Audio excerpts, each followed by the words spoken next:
Bonjour les amis, j'ai le plaisir de vous retrouver en ce mercredi 31 janvier 2024.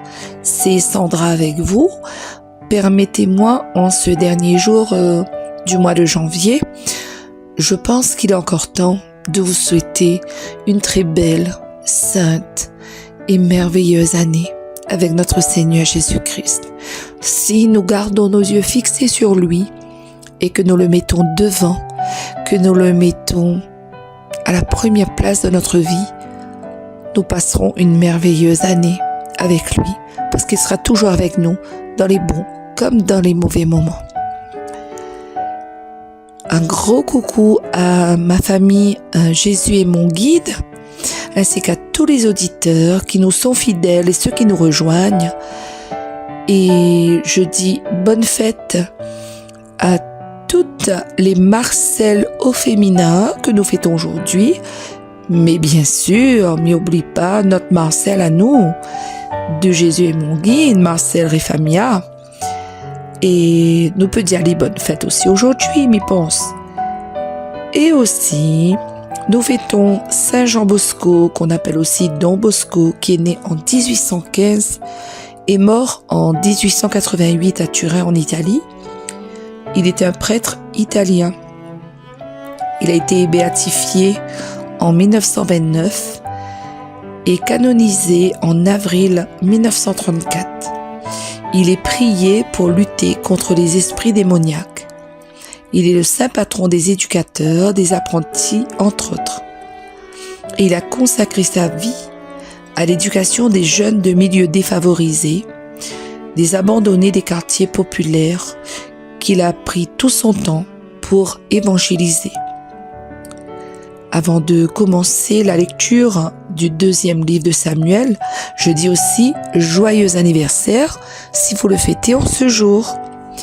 Nous allons aussi invoquer l'Esprit Saint et demander la bénédiction du Seigneur sur nous pour cette journée, pour tous les jours de notre vie. Que l'Esprit Saint nous guide, nous éclaire, nous accompagne, qu'il dirige nos pensées, nos actions, nos pas, nos paroles. Nous allons écouter ce beau chant de Lorraine Salierès, Béni. Bonne écoute.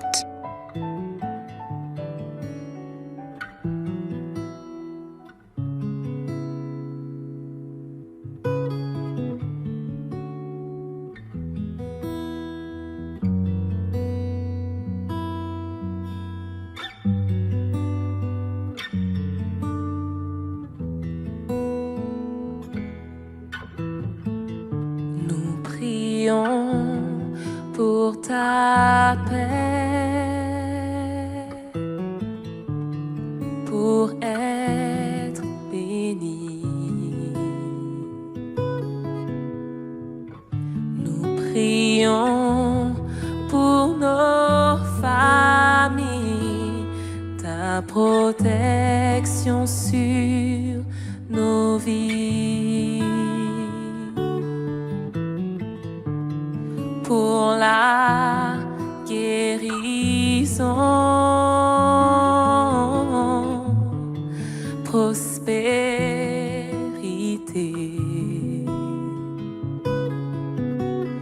et que par ta main puissante, nos peines soient effacées.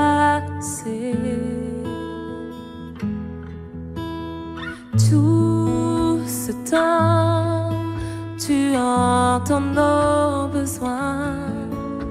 Ton si grand amour ne nous donnera jamais moins. Et si la pluie venait pour bénir, et toutes ces larmes pour nous unir, si toutes ces nuits de douleur étaient ce qu'il fallait pour guérir, si les blessures de cette vie n'étaient que ta façon de nous bénir.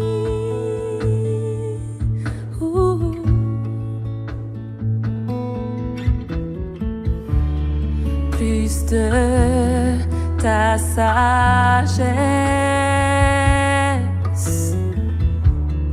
et plus de toi. Car nos cœurs sont si lourds quand nous sommes trop loin de toi.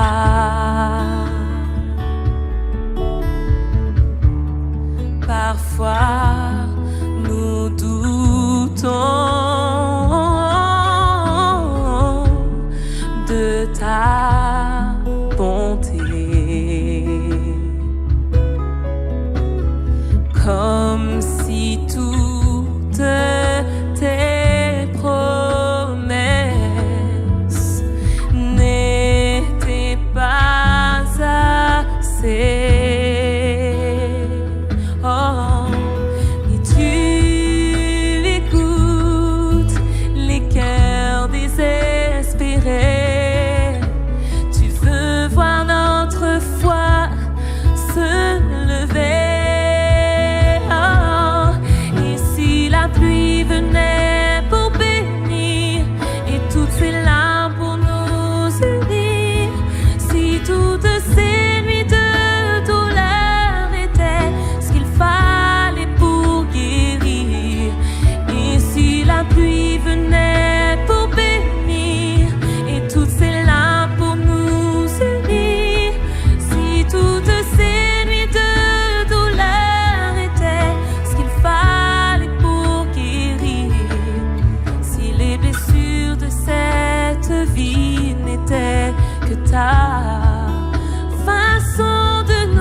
Toutes ces larmes pour nous unir, si toutes ces nuits de douleur étaient ce qu'il fallait pour guérir, et si la pluie venait pour bénir, et toutes ces larmes pour nous unir, si toutes ces nuits de douleur étaient ce qu'il fallait pour guérir, si les blessures de cette vie n'étaient que ta façon de nous bénir. Oh, ta façon de nous bénir, de nous bénir. Oh.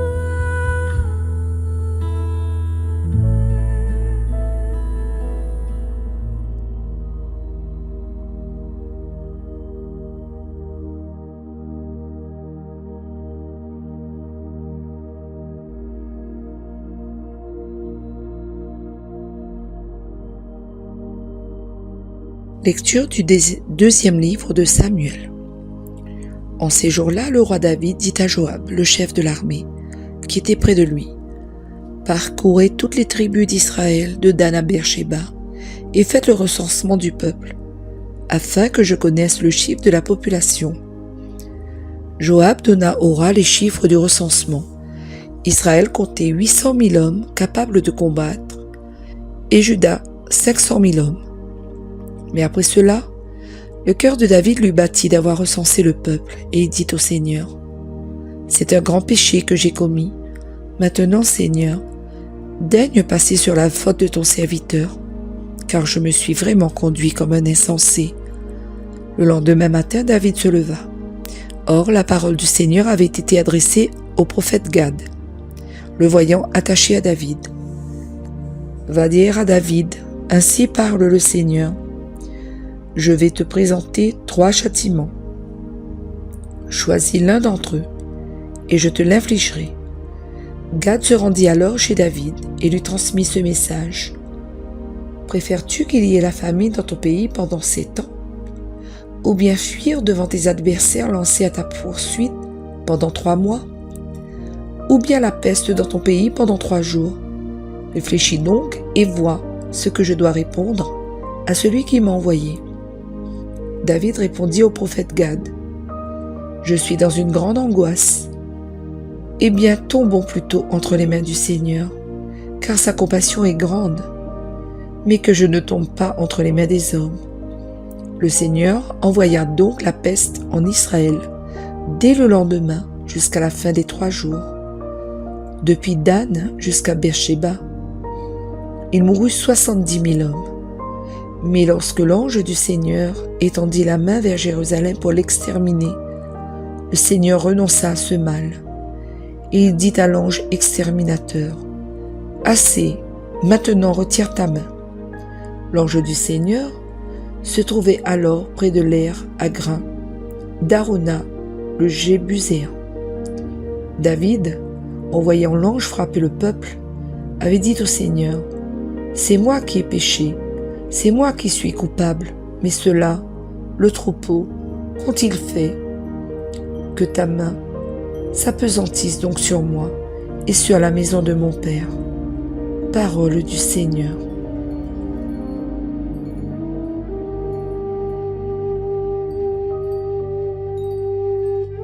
Nous voyons encore ici le roi David tourmenté car il a commis un péché contre Dieu. En demandant le recensement du peuple, il se repent, il demande pardon, il fait confiance à la bonté, à la miséricorde de Dieu. Cependant, Dieu, qui dans l'Ancien Testament était un Dieu juste, mais qui donnait le châtiment selon les fautes, donna à David le choix de sa punition. Et le roi assuma sa faute en choisissant la peste, qui fit mourir 70 000 hommes pendant 3 jours. Ce n'est pas la première fois que le roi David commet des péchés envers les hommes et envers Dieu. Effectivement, on se rappelle de Uri, ce soldat que David envoya au front pour le faire mourir, car il avait pris sa femme Bethsabée pour maîtresse et qu'il l'a mis enceinte. Il fit mourir son mari sur le champ de bataille en le mettant à la première ligne, en première ligne. Il se repentit ensuite de ce péché, un péché très grave, péché d'adultère, péché de crime, contre une personne. Pourtant, il s'est toujours repenti. Il a regretté sincèrement son péché et Dieu l'a toujours pardonné. Qui de nous peut dire aujourd'hui que nous ne sommes pas retombés dans le péché à chaque fois, après maintes et maintes confessions? Et pourtant, Dieu est miséricordieux, il est bon, il est lent à la colère et plein d'amour.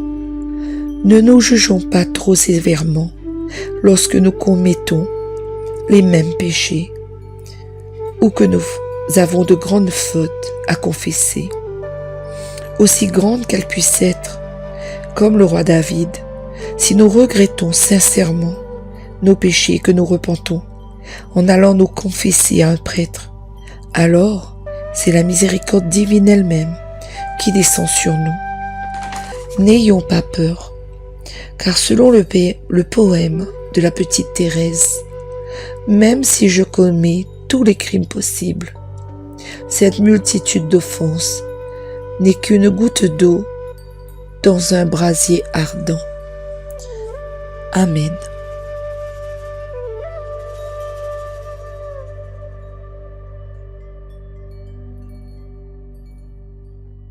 Psaume 31. Enlève, Seigneur, l'offense de ma faute. Heureux l'homme dont la faute est enlevée et le péché remis. Heureux l'homme dont le Seigneur ne retient pas l'offense, dont l'esprit est sans fraude. Je t'ai fait connaître ma faute, je n'ai pas caché mes torts. J'ai dit, je rendrai grâce au Seigneur en confessant mes péchés, et toi, tu as enlevé l'offense de ma faute. Ainsi, chacun des tiens te priera aux heures décisives.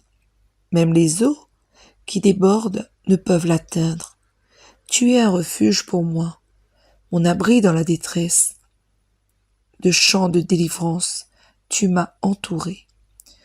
Enlève, Seigneur, l'offense de ma faute. Ça y est les amis, cette séquence se termine. Je vous souhaite une excellente et sainte journée en ce dernier jour du mois de janvier.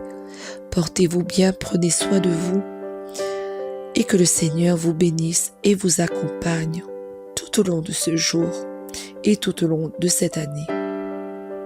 Merci d'avoir partagé ce moment avec moi. Je vous dis à bientôt et je vous laisse sur un très beau chant du poème de Sainte Thérèse de l'Enfant Jésus, « Moi si j'avais commis ». À bientôt. Au revoir. Moi si j'avais commis tous les crimes possibles, je garderai toujours la même confiance, car je sais bien que cette multitude d'offenses n'est qu'une goutte d'eau dans un brasier ardent, n'est qu'une goutte d'eau dans un brasier ardent. Oui, j'ai besoin d'un cœur d'ouvre-long de tendresse qui reste mon appui et sans aucun retour qui aime tout en moi et même ma faiblesse et ne me quitte pas ni la nuit ni le jour. Il ne me quitte pas ni la nuit ni le jour. Non, je n'ai pu trouver nulle autre créature qui m'aime à ses points et sans jamais mourir, car il me faut un Dieu qui prenne ma nature, qui devienne mon frère et qui puisse souffrir, qui devienne mon frère et qui puisse souffrir. Je ne sais que trop bien que toutes nos justices n'ont devant ton regard pas la moindre valeur, et pour donner du prix à tous mes sacrifices, oui, je veux les jeter jusqu'en ton divin cœur. Oui, je veux les jeter jusqu'en ton divin cœur. Non, tu n'as pas trouvé créature sans tache au milieu des éclairs. Tu nous donnas ta loi et dans ton cœur sacré, oh Jésus, je me cache. Non, je ne tremble pas